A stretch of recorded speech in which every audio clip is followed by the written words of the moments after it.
चेला बाखे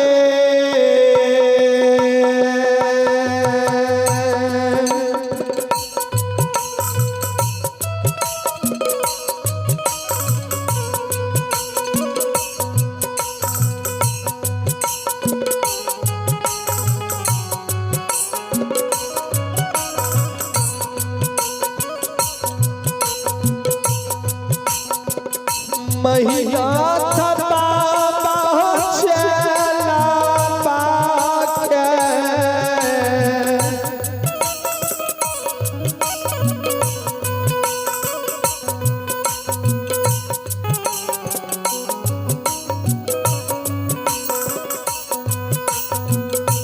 ढेरिया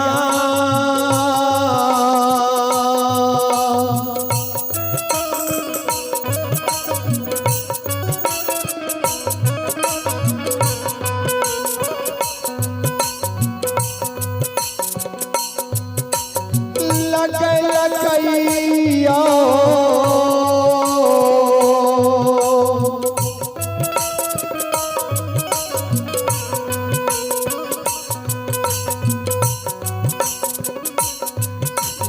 महीनाथ बाबा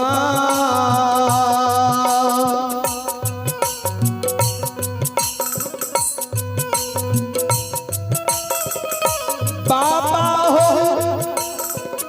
महापुरा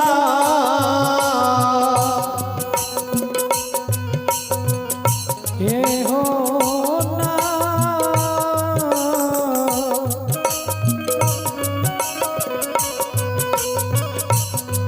होनगा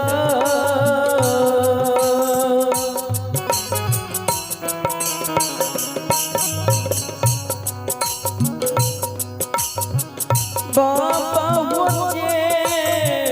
लाहो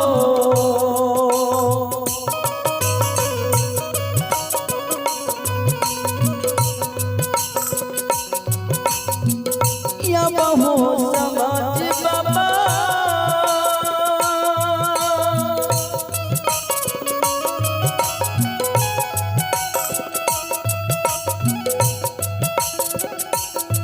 मुझे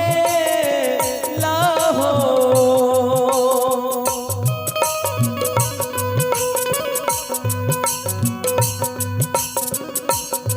होती रे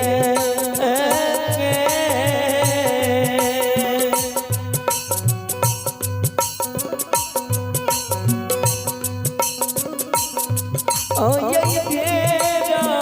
कल गया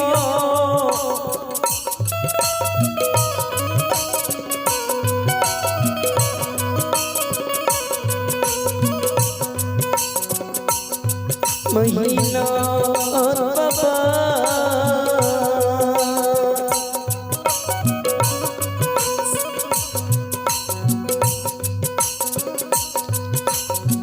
कल कल बाबा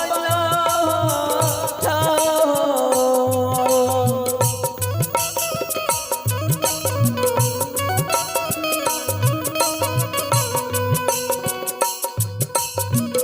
बाबा हो बाबा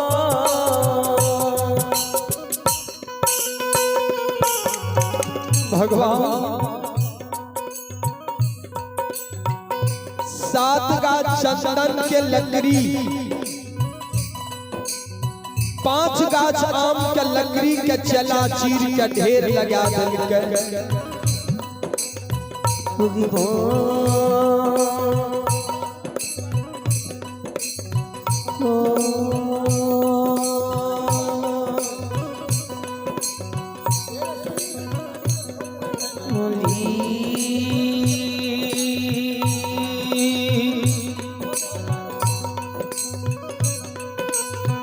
समाज बाबा लक्षण अबुधा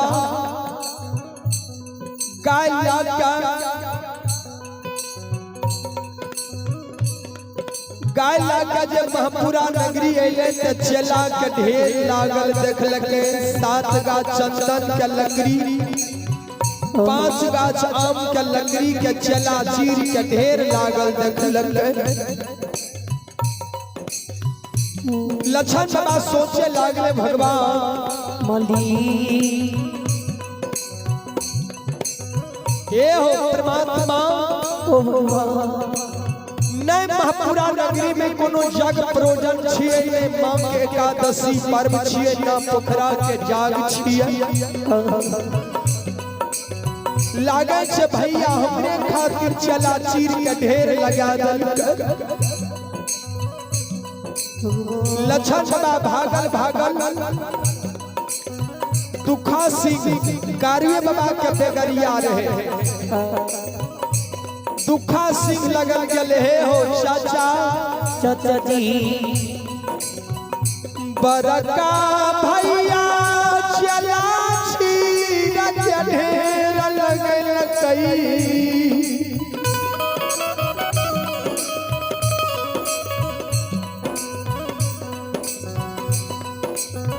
कथीला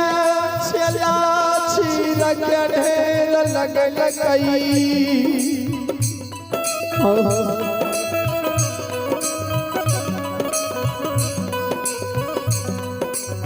भैया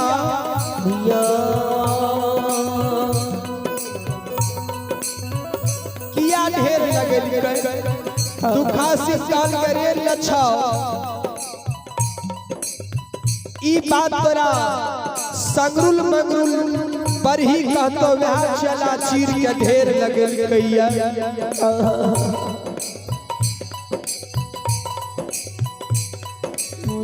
लाछन कान ले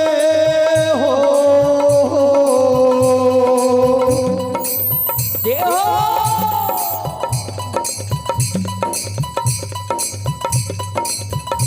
हे होया बई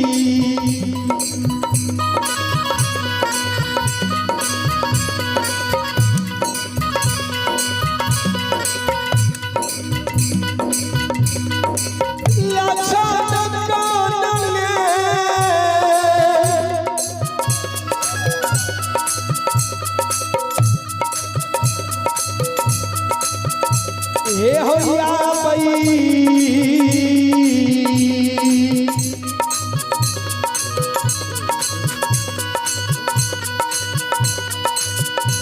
ये होया छन हो या बूढ़ा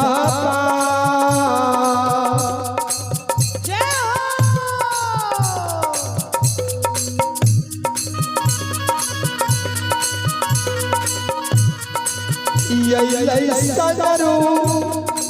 के हो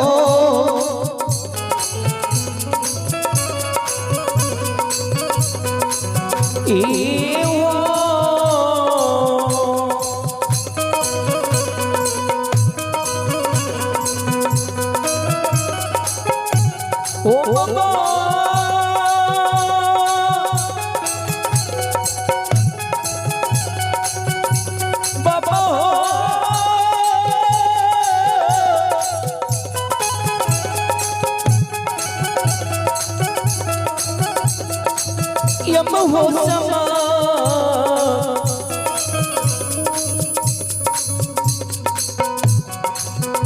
हो समान गबा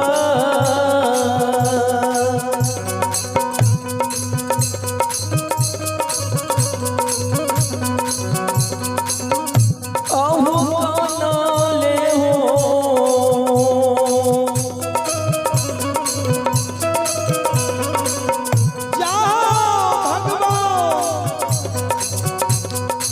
लो चखिया बुदबा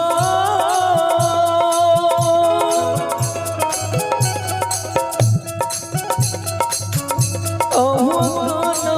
ले हो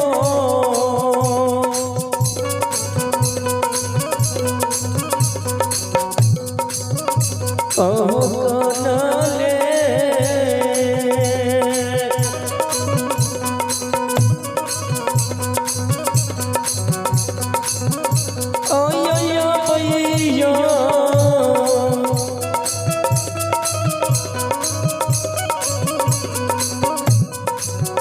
ओ समान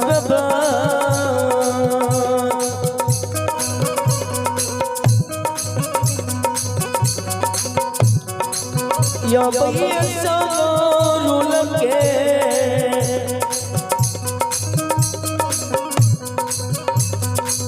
मंगजू के दुआ